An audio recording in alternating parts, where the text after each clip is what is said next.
Di sebuah kerajaan megah bernama Astawana, hiduplah seorang raja yang dikenal dengan sebutan Raja Darmawijaya. Ia bukan hanya penguasa yang bijaksana, tetapi juga pemilik tongkat emas legendaris yang konon memiliki kekuatan magis.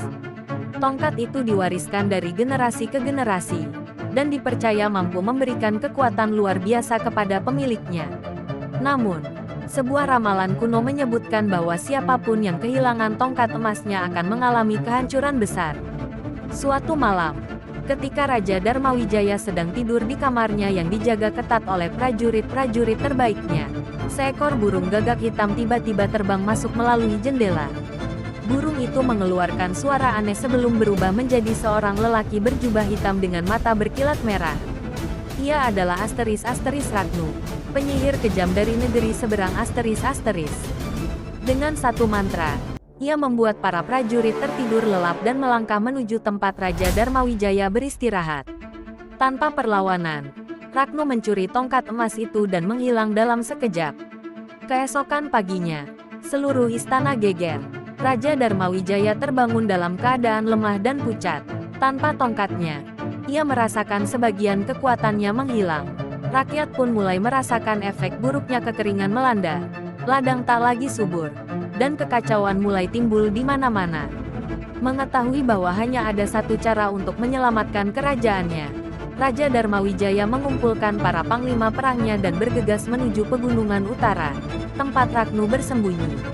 Dalam perjalanan, mereka menghadapi berbagai rintangan jebakan mematikan, badai pasir, hingga makhluk buas yang dikirim oleh sang penyihir. Di malam ketiga perjalanan, rombongan raja tiba di kuil kegelapan Asteris, tempat Ragnu menunggu. Namun, sesaat sebelum mereka memasuki kuil, tanah tiba-tiba bergetar hebat. Dari dalam tanah, muncul Asteris raksasa bertanduk dengan tubuh yang dilapisi batu. "Jika ingin tongkat emas kembali, kau harus melewati aku," geram raksasa itu. Tanpa ragu, Raja Darmawijaya menghunus pedangnya dan bertarung sengit dengan raksasa tersebut. Dengan sisa kekuatan yang ia miliki, ia berhasil menemukan titik lemah sang raksasa dan menebasnya tepat di bagian leher. Raksasa itu mengeluarkan raungan dahsyat sebelum akhirnya roboh. Sesampainya di dalam kuil, Raja Darmawijaya berhadapan langsung dengan Ragnu. Penyihir itu tersenyum sinis sambil memegang tongkat emas. "Kekuatan tongkat ini kini milikku, dan kau hanyalah raja lemah tanpa daya," ejeknya. Namun, Darmawijaya leluhur kerajaan. Tiba-tiba, tubuhnya bersinar keemasan. Sebuah kekuatan kuno bangkit dalam dirinya. Pertarungan pun terjadi. Ragnu melepaskan bola-bola api. Namun Darmawijaya menghindar dengan gesit. Dengan satu serangan kilat, ia menusukkan pedangnya ke dada Ragnu. Penyihir itu menjerit kesakitan sebelum akhirnya tubuhnya terbakar dan menghilang menjadi abu. Dengan sisa tenaga, Darmawijaya mengambil tongkat emasnya kembali.